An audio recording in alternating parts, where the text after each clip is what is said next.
बहुत सी महिलाएं मन ही मन यही सोचती हैं, क्या मेरा शरीर सच में तैयार है? सब कुछ सही करने के बाद भी देर क्यों हो रही है? अगर ये सवाल आपके मन में है, तो सबसे पहले एक बात सुन लीजिए, आप अकेली नहीं हैं। आज मैं आपसे डर या दबाव की भाषा में नहीं, बल्कि समझ और भरोसे की भाषा में बात करूंगी। गर्भधारण कोई परीक्षा नहीं है और आपका शरीर कोई मशीन नहीं। यह एक प्राकृतिक प्रक्रिया है, जिसे समय, संतुलन और शांति की जरूरत होती है। सबसे पहले यह समझना जरूरी है, हर महीने गर्भधारण होना मेडिकल रूप से भी जरूरी नहीं होता। एक पूरी तरह स्वस्थ दंपति में भी हर महीने गर्भधारण की संभावना लगभग 20 से 25% ही होती है। इसलिए कुछ महीनों का समय लगना पूरी तरह सामान्य है। देर होने का मतलब यह नहीं कि आप में कोई कमी है।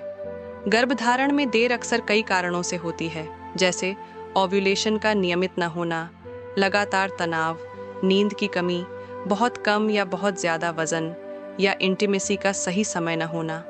इसका मतलब बीमारी नहीं, बल्कि शरीर का संकेत होता है। अब एक ज़रूरी बात जिस पर खुलकर बात होनी चाहिए, गर्भधारण के लिए हर दिन इंटीमेसी ज़रूरी नहीं होती। महिला के साइकिल में 4 से 5 दिन ऐसे होते हैं जब गर्भधारण की संभावना सबसे ज़्यादा होती है। इन दिनों शरीर खुद कुछ संकेत देता है, जैसे पेट के निचले हिस्से में हल्का खिंचाव, डिस्चार्ज का थोड़ा चिपचिपा होना, या मन का थोड़ा ज़्यादा रोमांटिक महसूस करना। इस समय 1-2 दिन के अंतर से इंटीमेसी काफ़ी होती है। इंटीमेसी के बाद खुद पर कोई नियम थोपने की ज़रूरत नहीं है। 15 से 20 मिनट आराम से लेटे रहें और थोड़ा आराम करें। मन को शांत रखें। तुरंत वॉशरूम जाना ज़रूरी नहीं है। पैरों को ऊपर उठाना ज़रूरी नहीं है। गर्भ ठहरना इन छोटी छोटी बातों से नहीं, बल्कि शरीर के हार्मोन संतुलन से तय होता है।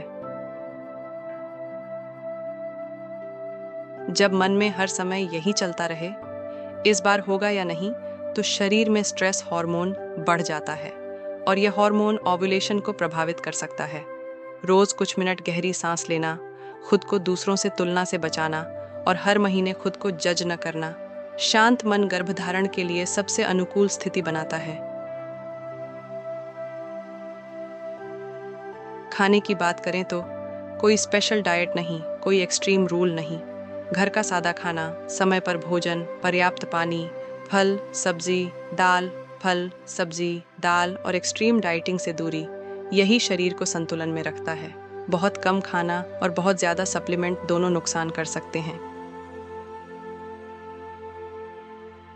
अगर पति यह सुन रहे हैं, आपकी शांति, आपका धैर्य, आपकी समझ आपकी पत्नी के शरीर पर सीधा असर डालती है। बार बार पूछना, दबाव बनाना या तुलना करना अनजाने में तनाव बढ़ा देता है। आपका साथ सबसे बड़ा सहारा है। अगर 1 साल तक नियमित प्रयास के बाद भी गर्भधारण न हो, या उम्र 35 से ज़्यादा हो, या पीरियड्स बहुत अनियमित हों, तो डॉक्टर से मिलना डर की बात नहीं, समझदारी की बात है। याद रखिए, देर होना असफलता नहीं है, ये सिर्फ आपके शरीर की अपनी टाइमिंग है। अगर यह बातें आपके मन को थोड़ी भी शांति दे पाई हों, तो इसे किसी और महिला तक ज़रूर पहुंचाइए।